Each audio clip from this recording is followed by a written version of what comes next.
I keep seeing something at follow-up visits that doesn't announce itself loudly. Someone comes in after a few months, mentions they've been forgetting names more often, losing track of conversations midway through, or finding it harder to stay sharp in the morning. We talk through medications, sleep, stress. Everything seems stable.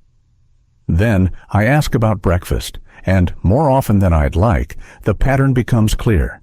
Not because breakfast is magic or because one food is poison, but because what many older adults eat first thing in the morning sets off a quiet chain reaction that makes it harder for an aging brain to hold on to information, process new details, and stay mentally flexible throughout the day. It's not dramatic. It doesn't feel like a crisis. It just feels like getting older. But when I see the same combination showing up again and again in people who are struggling with memory and focus, I start paying closer attention, because sometimes what we assume is inevitable is actually optional. And here's the thing that makes this tricky. The food I'm talking about isn't exotic. It's not something you'd think twice about. It's often marketed as healthy, convenient, even heart smart. It's sitting on grocery store shelves with labels that say whole grain, low fat, fortified with vitamins. It's what a lot of people were told to eat more of 30 or 40 years ago, and for some aspects of health, that advice wasn't wrong. But the brain doesn't always follow the same rules as the heart or the digestive system. What helps one part of your body stay stable might quietly undermine another. Especially as you get older, especially in the morning when your brain is trying to wake up, organize itself, and prepare for the day. That's when timing matters. That's when small choices compound. So let me be clear about what this is not. This is not about blaming yourself for eating the wrong thing. This is not about a single food being dangerous or toxic. This is not about needing to follow some restrictive eating plan or buy expensive supplements. And this is absolutely not about promising that changing breakfast will reverse memory loss or prevent dementia. It won't. What I'm talking about is much quieter than that.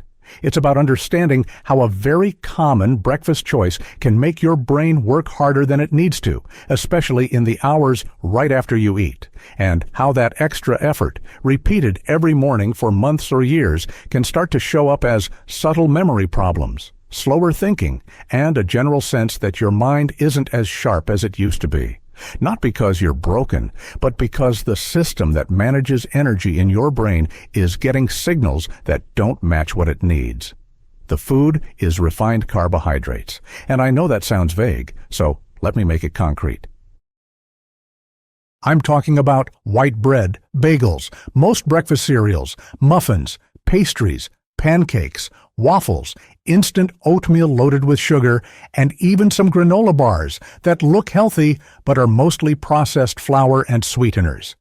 These are the foods that turn into sugar very quickly once you eat them.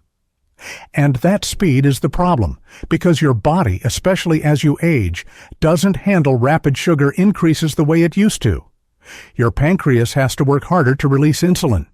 Your cells become less responsive to that insulin over time. And your brain, which depends on steady, reliable fuel, ends up riding a wave that rises fast and crashes hard. That crash is what people often describe as brain fog, trouble concentrating, forgetting why you walked into a room, losing the thread of a conversation, feeling mentally sluggish by mid-morning. Now, I want to be careful here because I'm not saying carbohydrates are bad. They're not. Your brain runs on glucose. It needs sugar to function. But the form matters, the speed matters, the context matters. And what I see clinically is that older adults who start their day with refined carbohydrates, especially without much protein or fat to slow things down, often struggle more with memory and focus than those who don't. Not because they're eating poison, but because they're asking their aging metabolism to do something it's not equipped to handle smoothly anymore, and that struggle shows up cognitively. Let me give you a sense of what this looks like in real time. You wake up. Maybe your blood sugar is a little low because you haven't eaten in 10 or 12 hours. That's normal. Your brain is looking for fuel. You eat a bowl of sweetened cereal with low-fat milk, or a couple slices of toast with jam, or a muffin with your coffee. Within 15 or 20 minutes, your blood sugar spikes. Your pancreas releases a surge of insulin to bring it back down. For a brief moment, you might feel alert, even energized.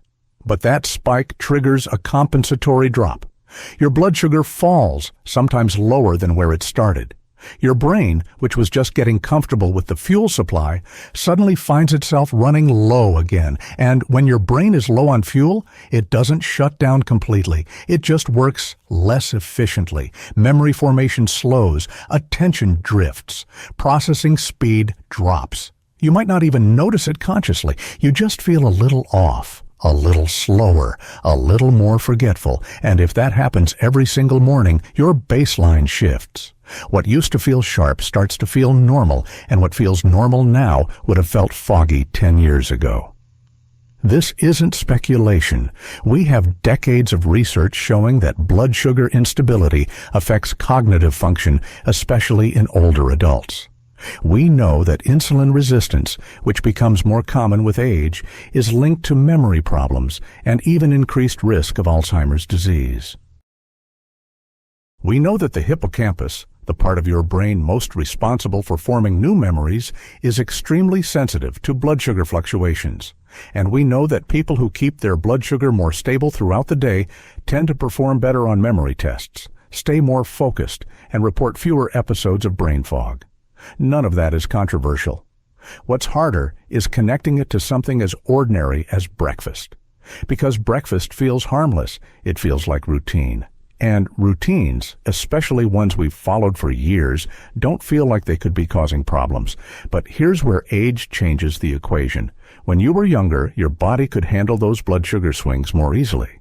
Your cells were more responsive to insulin. Your pancreas didn't have to work as hard. Your brain could adapt to fluctuations without losing much function. But as you move through your 60s, 70s, and beyond, those systems lose flexibility. Insulin resistance creeps in. Your pancreas gets less efficient. Your brain becomes more vulnerable to energy dips.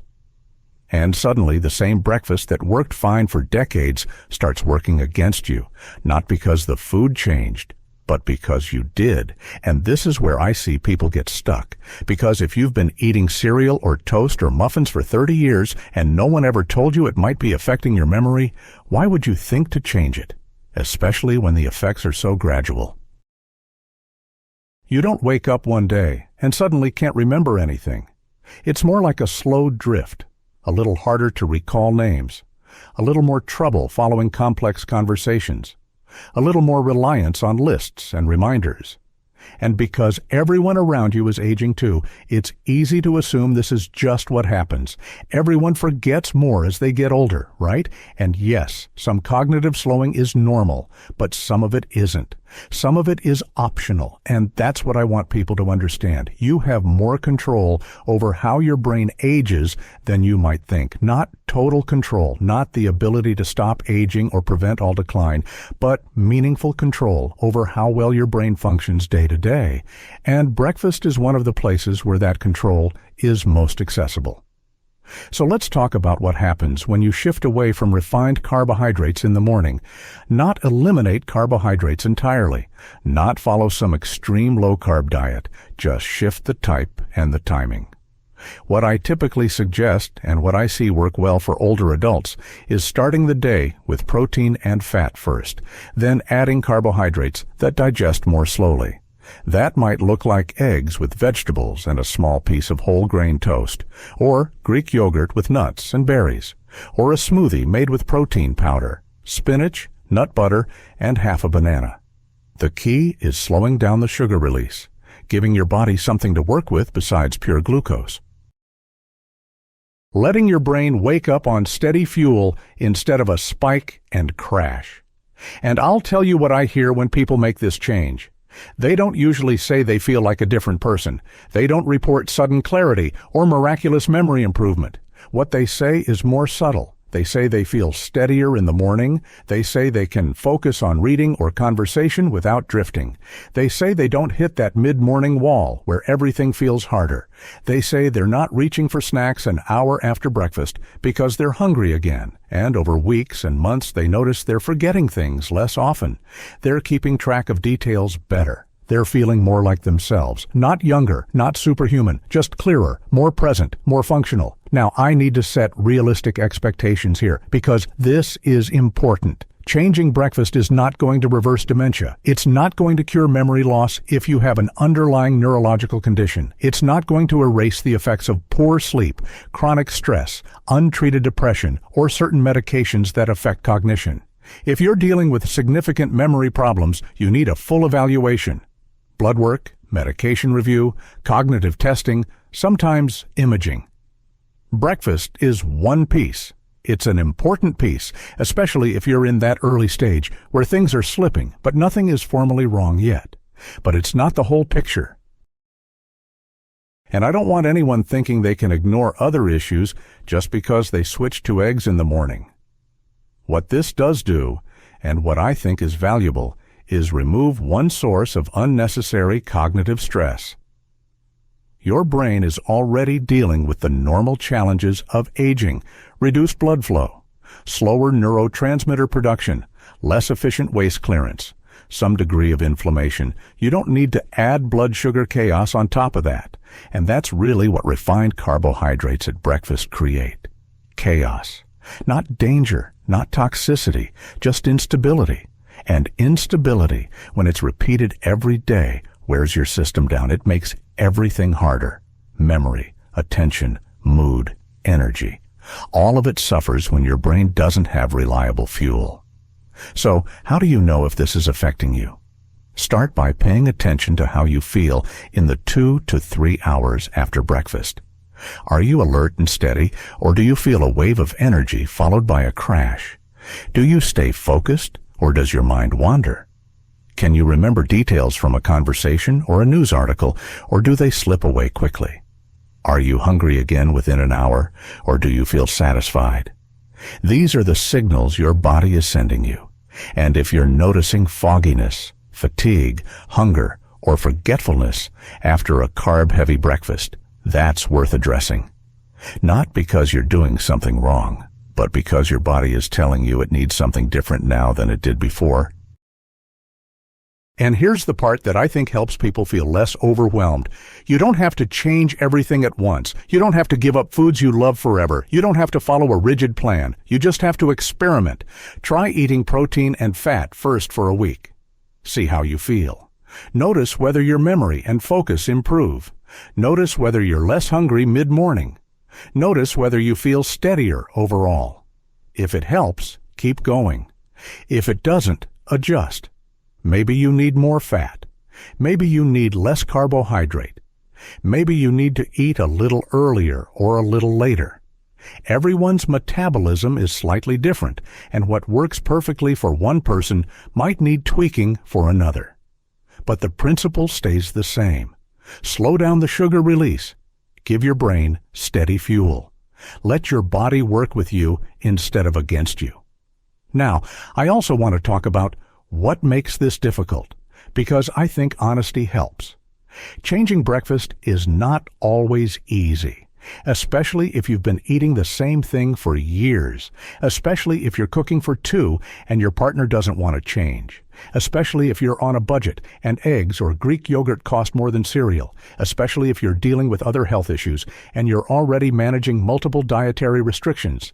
I get it, and I'm not here to tell you that if you just try harder, everything will be simple. It won't, but I also think it's worth the effort, because memory matters. Independence matters. Feeling like yourself matters. And if a relatively small change in what you eat first thing in the morning can help you hold on to those things a little longer, that's worth considering. One thing that helps is planning. Not rigid meal prep for the whole week, but just knowing what you're going to eat the night before. If you wake up and have to figure out breakfast on the spot, you're more likely to default to what's easy and familiar. But if you've already decided you're having eggs and vegetables, or yogurt with nuts, or leftovers from dinner, it's easier to follow through. And once you do it for a few days, it stops feeling like a chore and starts feeling like routine. Your body adjusts. Your hunger patterns shift. You stop craving the sugar spike because you're not riding the blood sugar roller coaster anymore, and that makes everything easier. Another thing that helps is letting go of the idea that breakfast has to look a certain way. There's no rule that says you have to eat cereal or toast or pancakes in the morning. Breakfast is just the first meal of the day. It can be anything: leftover chicken and vegetables, a piece of salmon with avocado, a handful of nuts and some cheese, soup, salad, whatever keeps your blood sugar stable and gives your brain the fuel it needs. And I know that sounds strange if you grew up thinking breakfast had to be sweet or grain-based. But your brain doesn't care about tradition, it cares about stability. And if eating dinner foods for breakfast gives you that stability, then that's what works. I also want to address something I hear a lot, which is the idea that fat is bad for you, especially in the morning. A lot of older adults grew up during the low-fat era. They were told that fat causes heart disease, that eggs are dangerous, that butter will kill you.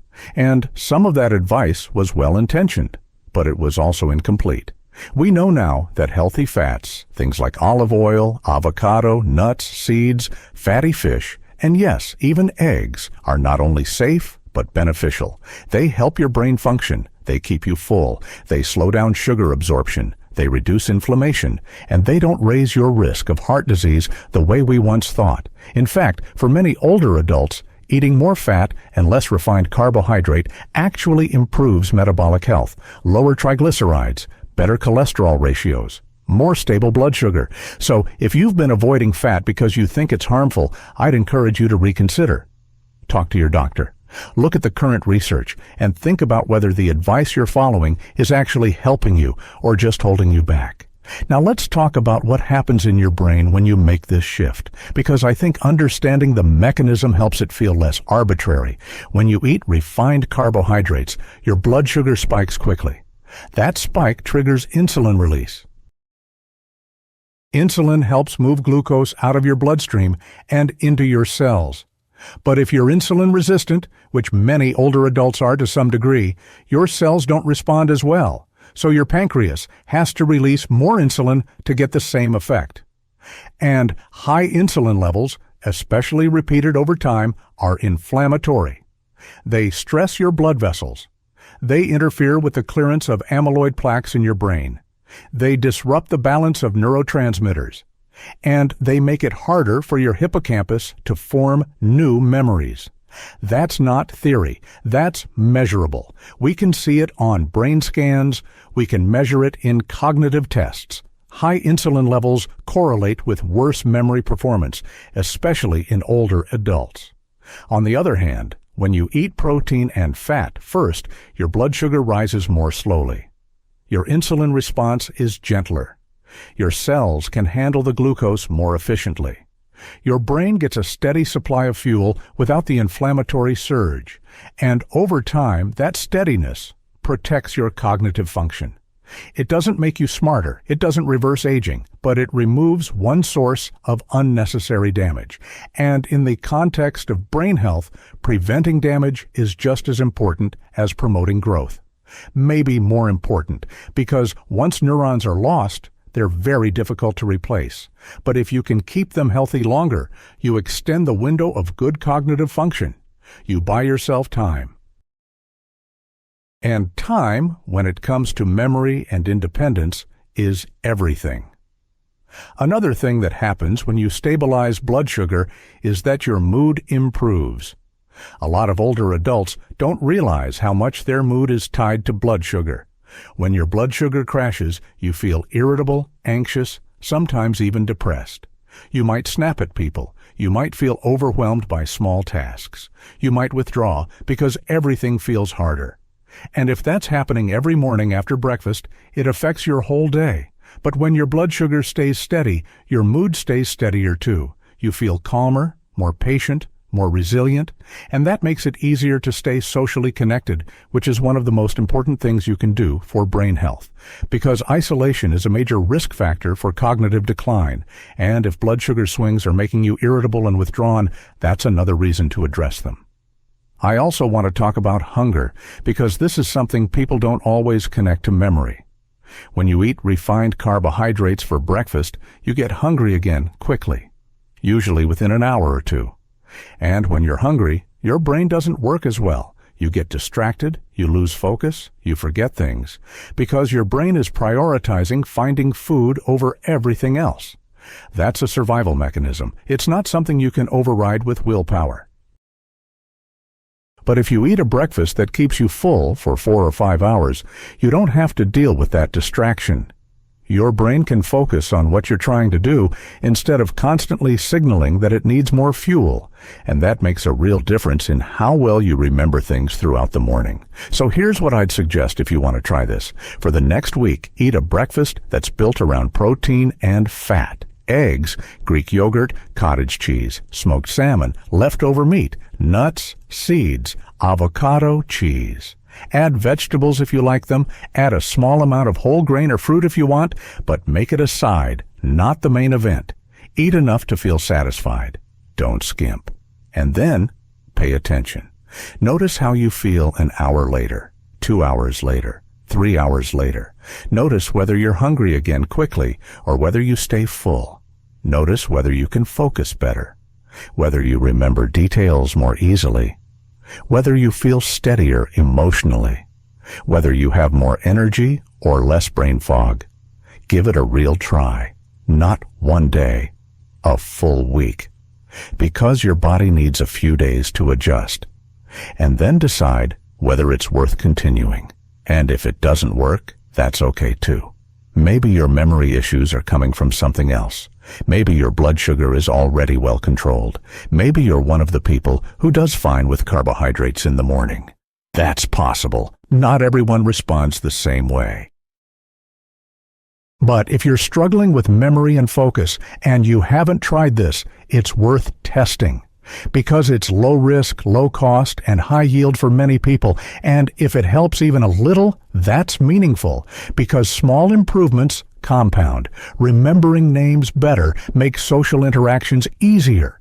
Staying focused longer makes reading and learning more enjoyable. Feeling mentally sharp gives you confidence and independence. These things matter, and they're worth protecting. Now, I want to address one more thing before we wrap up, which is the question of what to do if you're already dealing with significant memory loss. If you've been diagnosed with mild cognitive impairment or early dementia, does changing breakfast still matter? And my answer is yes, but with caveats. It's not going to reverse the diagnosis. It's not going to restore lost function, but it might slow progression. It might give you more good days. It might help you stay independent a little longer. And even if the benefit is small, that's still worth pursuing, because every month of clear thinking, every year of being able to manage your own life is precious. And if stabilizing blood sugar buys you even a little bit of that, it's worth the effort. But I also want to be realistic. If you're in the moderate or severe stages of dementia, dietary changes are probably not going to make a noticeable difference. At that point, the structural damage in the brain is too extensive. And the focus should shift to comfort, safety, and quality of life. That's not giving up. That's being honest about what's possible and what's not. And I think that honesty is important, because false hope is cruel, but realistic hope, the kind that says we can't fix everything, but we can make some things better, that's valuable, and that's what I'm offering here. Not a cure, not a miracle, just a practical, evidence-based strategy that might help you hold on to your memory and your independence a little longer. So here's how I'd summarize this. Many older adults start their day with refined carbohydrates. Toast, cereal, muffins, pastries, things that turn into sugar quickly. That rapid sugar release causes blood sugar spikes and crashes, which stress your brain and make memory and focus harder. Over time, repeated every morning, this pattern contributes to cognitive decline. Not because the food is toxic, but because it creates instability that an aging brain struggles to handle. The solution is not extreme. It's not about cutting out all carbohydrates or following a restrictive diet. It's about shifting breakfast toward protein and fat first, then adding slower digesting carbohydrates if you want them. That keeps blood sugar stable, gives your brain steady fuel, and removes one source of unnecessary cognitive stress. It won't reverse dementia. It won't stop aging. But for many people, it improves memory, focus, energy, and mood in ways that are meaningful and sustainable. And I think that's the key word, sustainable, because any change you make has to be something you can live with long term. If it's too hard, too expensive, too complicated, you won't stick with it. And short-term changes don't help much when we're talking about brain health. What matters is what you do consistently, day after day, month after month, year after year. And a simple shift in breakfast is something most people can sustain. It doesn't require special equipment or expensive supplements. It doesn't take much extra time. It just requires thinking a little differently about what the first meal of the day should do for you. And once you make that shift, once you experience what it feels like to start the day with stable energy and clear thinking, it's easier to keep going. Because you're not following a rule anymore. You're responding to how your body feels. And that's the kind of motivation that lasts. So if you've been struggling with memory, if you've noticed your focus slipping, if you feel like your brain isn't working the way it used to, take a look at breakfast. Really look at it. Not with judgment, but with curiosity. Ask yourself whether what you're eating is helping you or making things harder. And if it's making things harder, try something different. Give it a week. See what happens. And if it helps, keep going. Because your memory matters, your independence matters, and you deserve to feel as sharp and capable as possible for as long as possible. If you found this helpful, I'd appreciate it if you'd like this video and subscribe to Everyday Health Podcast. Turn on notifications so you don't miss future discussions like this one. And if you know someone who's been struggling with memory or focus, share this with them. Sometimes a small change makes a bigger difference than we expect. What's one breakfast change you think you could try this week?